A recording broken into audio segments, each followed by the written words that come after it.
شہزادی لیلا بادشاہ کی اکلوتی بیٹی تھی، اس لیے وہ اس کو بہت چاہتا تھا۔ ملکہ بھی اپنی شہزادی سے بہت محبت کرتی تھی اور اسے ایک لمحے کے لیے بھی اپنی آنکھوں سے اوجھل نہیں ہونے دیتی تھی۔ شہزادی لیلا کی پرورش بڑے ناز و نام سے ہو رہی تھی۔ وہ نہ صرف بے انتہا خوبصورت تھی بلکہ دل کی بھی نیک تھی اور سب سے اچھا سلوک کرتی تھی۔ اس کی 10ویں سالگرہ نزدیک تھی۔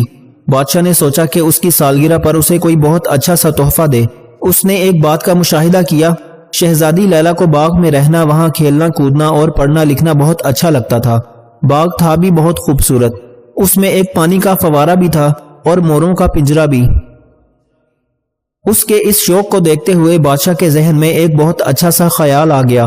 اس نے اگلے روز ملک کے سب سے بڑے ماہر تعمیرات شیر افغن کو بلایا اور اسے حکم دیا کہ وہ باغ میں شہزادی لیلا کا ایک ایسا کمرہ تیار کرے جسے دیکھ کر شہزادی خوش ہو جائے۔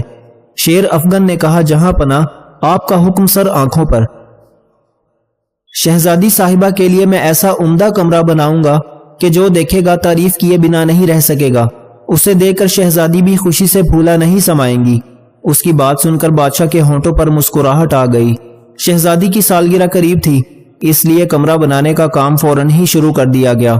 بہت سارے مزدور اس کام پر لگے ہوئے تھے اور کمرے کی تعمیر پر دن رات کام ہو رہا تھا۔ اسی دوران بادشاہ کے پڑوسی ملک کے بادشاہ نے اس سے درخواست کی کہ وہ اپنے محل میں کچھ تبدیلیاں کروانا چاہتا ہے، اس لیے شیر افغن کو چند دنوں کے لیے اس کے ملک میں بھیج دیا جائے۔ شیر افغن اتنا اچھا ماہر تعمیرات تھا کہ اس کی شہرت دور دور تک پھیلی ہوئی تھی۔ عمارتوں کی بہترین تعمیر میں اسے کمال حاصل تھا۔ بادشاہ نے یہ درخواست رد نہیں کی اور شیر افغن کو حکم دیا کہ وہ جا کر اس کے دوست بادشاہ کے کام کو مکمل کرے۔ شہزادی کے کمرے کا تھوڑا سا کام ہی باقی تھا۔ شیر افغن نے راج مستریوں اور مزدوروں کو کام کے سلسلے میں چند ہدایات دیں اور چلا گیا۔ شہزادی لیلا کی سالگرہ سے ایک دن پہلے کمرہ پوری طرح تیار ہو گیا تھا۔ بادشاہ نے کمرے کا معائنہ کیا تو بہت خوش ہوا۔ یہ کمرہ شیشم کی قیمتی لکڑیوں سے تعمیر کیا گیا تھا۔ اس میں داخل ہوتے ہی ایک فرحت بخش ٹھنڈک کا احساس ہوتا تھا اور کمرے میں استعمال شدہ لکڑیوں سے بھینی بھینی خوشبو آتی تھی۔ کمرے میں ایک ہی کھڑکی تھی۔ اس کھڑکی کے اوپری حصے پر کسی دھات کی چھوٹی چھوٹی رنگ برنگی نلکیاں لٹکی ہوئی تھیں۔ جب کھڑکی سے ہوا اندر داخل ہوتی تو ان نلکیوں سے ٹکرا کر جل ترنگ بجنے کی آوازیں پیدا کرتی تھیں۔ اس میں کوئی خاص تکنیک استعمال کی گئی تھی جو بادشاہ کی سمجھ میں نہیں آئی، مگر وہ شیر افغن کو داد دیے بغیر نہ رہ سکا۔ کمرے میں ایک چھوٹا سا قیمتی اور خوبصورت بستر تھا جس پر ریشم کا گدا اور تکیے تھے۔ 3 چھوٹی بڑی کرسیاں ایک میز کے گرد رکھی تھیں۔ کونے میں ایک چھوٹی سی الماری بھی تھی۔ شہزادی نے جب اتنا خوبصورت کمرہ دیکھا تو اس کی خوشی اس کی آنکھوں سے ظاہر ہونے لگی۔ اس نے بادشاہ کا بہت شکریہ ادا کیا کہ اس نے اس کی سالگرہ پر اتنا شاندار کمرہ بنوا کر دیا ہے۔ اس کی سالگرہ بہت دھوم دھام سے منائی گئی اور اس میں وزیروں اور رئیسوں نے اپنی بیوی بچوں کے ساتھ شرکت کی۔ سالگرہ والے روز شہزادی کا کمرہ اس کے حوالے کر دیا گیا۔ شہزادی نے بادشاہ سے کہہ دیا تھا کہ وہ اب اسی کمرے میں رہا کرے گی۔ بادشاہ نے اس پر کوئی اعتراض نہیں کیا۔ اس نے سپاہیوں کے افسر کو بلا کر ہدایت کر دی کہ شہزادی کے کمرے کے باہر پہرے داروں کو تعینات کر دیا جائے۔ اس افسر نے 12 سپاہی شہزادی کے کمرے کی حفاظت کی غرض سے لگا دیے۔ رات کو کھانے کے بعد شہزادی لیلا بادشاہ اور ملکہ کے ساتھ اپنے نئے اور خوبصورت کمرے میں آئی۔ وہ بہت خوش تھی۔ اس کو خوش دیکھ کر بادشاہ اور ملکہ بھی خوش ہو گئے۔ تھوڑی دیر بیٹھ کر وہ دونوں تو واپس محل میں چلے گئے اور شہزادی کھڑکی کے پاس آ کر باہر دیکھنے لگی۔ کھڑکی سے پورا باغ نظر آ رہا تھا۔ باغ میں چاروں طرف طرح طرح کے خوشنما پھول کھلے ہوئے تھے۔ درختوں پر پھل لگے ہوئے تھے۔ رات ہونے کی وجہ سے تمام پرندے اپنے اپنے گھونسلوں میں جا چکے تھے۔ دن ہوتا تو شہزادی انہیں بھی چہچہاتا ہوا دیکھتی۔ کھڑکی میں سے باغ کا یہ حسین و جمیل منظر دیکھ کر شہزادی مسحور ہو کر رہ گئی تھی۔ کچھ دیر بعد اسے نیند نے آ لیا اور وہ اپنے بستر پر آ کر سو گئی۔ اس کی آنکھ صبح ہی صبح کھل گئی تھی۔ وہ بستر سے پاؤں لٹکا کر بیٹھ گئی اور کھڑکی سے باہر دیکھنے لگی۔ مگر یہ کیا؟ کھڑکی میں سے اسے محل کے قریب بہتا ہوا دریا نظر آیا۔ دریا میں اسے کشتیاں بھی تیرتی نظر آئیں۔ ان میں سوار مچھیرے مچھلیاں پکڑنے میں مصروف تھے۔ خوف کی ایک سرد لہر شہزادی کے جسم میں دوڑ گئی۔ اسے اچھی طرح سے یاد تھا کہ رات سونے سے پہلے وہ کھڑکی میں سے باغ کا نظارہ کر رہی تھی۔ اس نے جو پھولوں کے پودے اور پھلوں کے درخت دیکھے تھے اسے اچھی طرح یاد تھے۔ اب اس کھڑکی میں سے دریا کا منظر دیکھ کر وہ حیران اور پریشان ہو گئی تھی۔ اس نے جلدی سے جوتے پہنے اور بھاگی بھاگی بادشاہ کے پاس آئی۔ اس نے جلدی جلدی بادشاہ کو ساری بات بتائی۔ اس کی بات سن کر بادشاہ مسکرانے لگا۔ اس نے سوچا شہزادی نے کوئی خواب دیکھا ہوگا۔ اس کی بے یقینی شہزادی نے بھانپ لی تھی۔ ابا حضور، آپ کو میری بات کا یقین نہیں آ رہا، آپ خود چل کر دیکھ لیجئے۔ اس نے اس کا ہاتھ پکڑا اور اپنے ساتھ اس کمرے میں لائی۔ کمرے کے چاروں طرف سپاہی پہرا دے رہے تھے۔ بادشاہ کو دیکھ کر انہوں نے اسے تعظیم پیش کی۔ شہزادی اور بادشاہ جب کمرے میں داخل ہوئے تو شہزادی کے منہ سے ایک ہلکی سی چیخ نکل گئی۔ کھڑکی میں سے اب اسے محل کے قریب جو پہاڑیاں تھیں وہ نظر آ رہی تھیں۔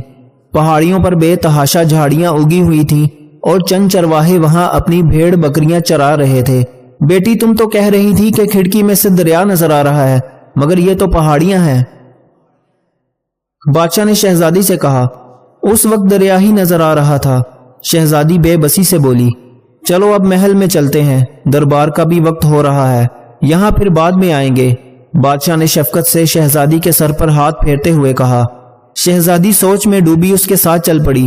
محل میں پہنچ کر بادشاہ تو دربار میں چلا گیا۔ شہزادی نے پوری داستان ملکہ کو سنا دی۔ ملکہ کو یقین تھا کہ شہزادی جھوٹ نہیں بولتی۔ وہ سوچ میں پڑ گئی کہ معاملہ کیا ہے۔ تھوڑی دیر بعد وہ بولی، مجھے کچھ گڑبڑ لگ رہی ہے، اب تم اکیلی اس کمرے میں مت رہنا۔ شہزادی خود ڈر گئی تھی، وہ بھی اس جادو کے کمرے میں نہیں رہنا چاہتی تھی۔ شام ہونے سے پہلے بادشاہ تمام کاموں سے فارغ ہو گیا تھا۔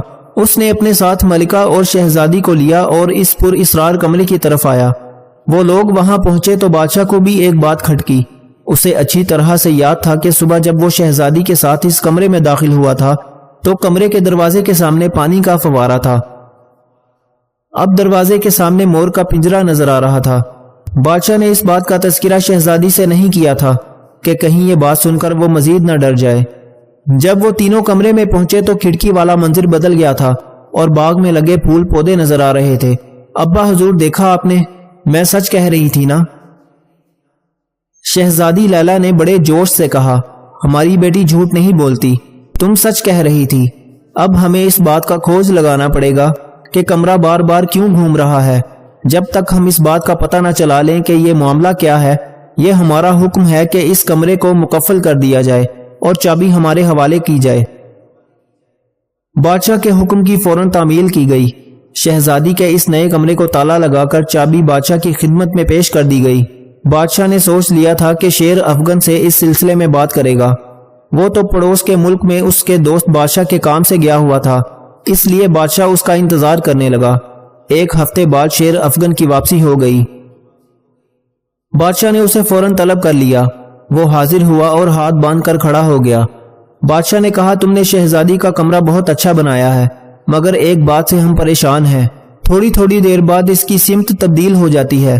کھڑکی میں سے کبھی باغ نظر آتا ہے، کبھی پہاڑیاں اور کبھی دریا۔ اس کی وجہ کیا ہے؟ شیر افغن نے ہاتھ باندھ کر عرض کی، حضور والا، آپ کے ارشاد کے عین مطابق میں نے شہزادی صاحبہ کے لیے ایک بے مثال کمرہ بنانے کا سوچا تھا۔ چند سال پہلے میں ملک مصر گیا ہوا تھا، وہاں میں نے کل کا گھوڑا بھی دیکھا تھا۔ وہ گھوڑا ہوتا تو لکڑی کا ہے، مگر اس کے اندر لوہے کی گراریاں وغیرہ لگی ہوتی ہیں، اور ان کو چلانے کے لیے گھوڑے کی رکابوں میں کل پرزے لگے ہوتے ہیں، جن کی وجہ سے وہ دوڑتا بھاگتا ہے۔ اس کام کا ماہر میرا ایک دوست تھا، میں نے کچھ عرصہ لگا کر اس سے اس ہنر کے بارے میں کافی معلومات حاصل کر لی تھیں۔ میں جب شہزادی صاحبہ کا کمرہ بنانے لگا تو مجھے خیال آیا کہ مصر سے سیکھے ہوئے علم کو یہاں آزماؤں۔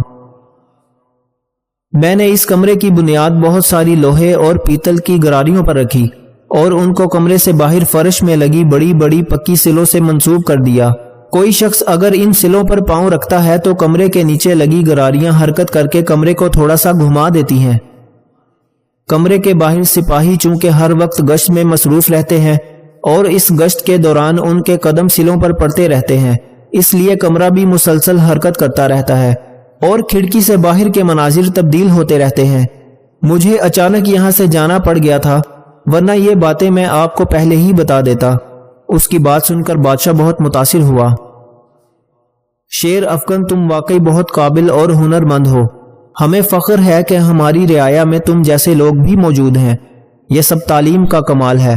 اس لیے تو کہتے ہیں کہ علم حاصل کرنا بہت ضروری ہے۔ اس سے انسان کے دماغ میں بہت اچھے اچھے خیالات آتے ہیں، اور ان خیالات کو عملی جامہ پہنا کر وہ پوری دنیا کے انسانوں کی بھلائی کے لیے کام کر سکتا ہے۔ بادشاہ نے خوش ہو کر شیر افگن کو ڈھیر سارے انعام و اکرام سے نوازا۔ پھر اس نے شہزادی لیلا کو بھی کمرے کی پوری تفصیل سے آگاہ کر دیا۔ یہ تفصیل سن کر شہزادی کا خوف بھی دور ہو گیا، اور وہ مزے سے باغ کے اس گھومنے والے کمرے میں رہنے لگی۔ یہاں پر ایک بات کا تذکرہ ضروری ہے، قابل اور اچھے لوگوں میں لالچ بالکل نہیں ہوتا۔ یہی حال شیر افگن کا تھا۔ اسے جب بادشاہ کی طرف سے انعام ملا تو اس نے اس انعام کو خود اپنے پاس ہی نہیں رکھا۔ اس نے اس انعام میں سے ان تمام لوگوں کو بھی اپنی طرف سے حصہ دیا جنہوں نے شہزادی لیلا کا کمرہ بنانے میں اس کی مدد کی تھی۔ وہ سب لوگ بھی خوش ہو گئے۔ ایک عرب دانا نے اپنے بیٹوں کو بلایا اور کہا کہ اگر زندگی میں خوش رہنا چاہتے ہو تو ان 7 قسم کی عورتوں سے کبھی شادی مت کرنا، چاہے وہ حسن و جمال کا پیکر ہوں یا مال و دولت میں بے مثال۔ وہ 7 عورتیں یہ ہیں: انانا، منانا، کنانا، حنانا، حداقہ، براقہ اور شداقہ۔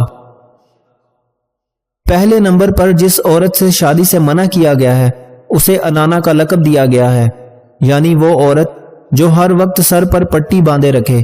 ایسی عورت ہر وقت شکوے شکایات کرتی نظر آتی ہے، ہر بات میں کیڑے نکالے گی اور زندگی میں کبھی خوش نہیں ہوگی۔ دوسرے نمبر پر جس عورت سے شادی سے منع کیا گیا ہے وہ ہے منانا، وہ عورت جو ہر وقت مرد پر احسان جتاتی رہے۔ ایسی عورت ہمیشہ کہے گی کہ میں نے تمہارے لیے یہ کیا، تم پر فلاں وقت احسان کیا، تم کچھ بھی نہ تھے، میں نے تمہاری یوں مدد کی، لیکن پھر بھی مجھے تم سے کچھ حاصل نہ ہوا۔ یہ کم ظرفی کی علامت ہوتی ہے، اور کوئی بھی مرد ایسی عورت کے ساتھ شادی کے بعد خوش نہیں رہ سکے گا جو بات بات پر احسان جتا کر شرمندہ کرنے والی عادت رکھتی ہو۔ ایسی عورت سے جو شادی کرے گا وہ ہمیشہ پچھتائے گا۔ تیسری عورت ہے کنانا، ایسی عورت جو ہمیشہ پیچھے کی طرف دیکھتی رہے گی، یعنی اپنے ماضی میں زندہ رہے گی۔ فلاں وقت میں تو یوں تھا، والدین کے گھر میں مجھے یہ سہولت تھی، لیکن تمہارے گھر میں تو کچھ نہیں ہے، میں تو تمہارے پاس آ کر رل گئی ہوں، برباد ہو گئی ہوں۔ ایسی عورت کو کنانا کا لقب دیا گیا ہے، کیونکہ وہ حال کی بجائے اپنے ماضی میں جیتی ہے اور اپنے شوہر کو ہر وقت تانا دیتی ہے۔ ان 7 عورتوں میں چوتھا نمبر اس عورت کا ہے جسے حنانا کا لقب دیا گیا ہے۔ یہ وہ عورت ہے جو ہر وقت اپنے سابقہ خاوند کو ہی یاد کرتی ہے۔ ایسی عورت اپنے موجودہ شوہر کا موازنہ اپنے سابقہ شوہر کی خوبیوں سے کرتی ہے۔ وہ میرا یوں خیال رکھتا تھا اور مجھے تو کوئی کام کرنے کی ضرورت ہی نہیں پڑتی تھی، وہ مجھے ایسے خوش رکھتا تھا، لیکن تمہارے ساتھ شادی کے بعد میری حیثیت ایک نوکرانی جیسی ہے۔ عرب دانا نے ایسی عورت سے بھی نکاح سے منع کیا ہے، ورنہ ساری زندگی اذیت اور عذاب میں گزرنے کا قوی امکان رہتا ہے۔ اب بات کرتے ہیں 5ویں عورت کی، جسے حداقہ کا لقب دیا گیا ہے۔ ایسی عورت ہر وقت فرمائشی کرتی رہتی ہے۔ ایسی عورت ہر چیز کی طلب کرتی ہے، مجھے یہ چاہیے، مجھے وہ چاہیے، فلاں کے پاس یہ چیز ہے تو میرے پاس بھی ایسی ہی ہونی چاہیے۔ ایسی عورتیں اپنے شوہروں کو معاشی طور پر کنگال کر دیتی ہیں اور ان کے لیے مالی مشکلات کھڑی کر دیتی ہیں۔ ایسی ہی عورتوں کی وجہ سے دوسری برائیاں بھی جنم لیتی ہیں، جیسا کہ رشوت خوری، بدعنوانی اور چوری یا ڈکیتی۔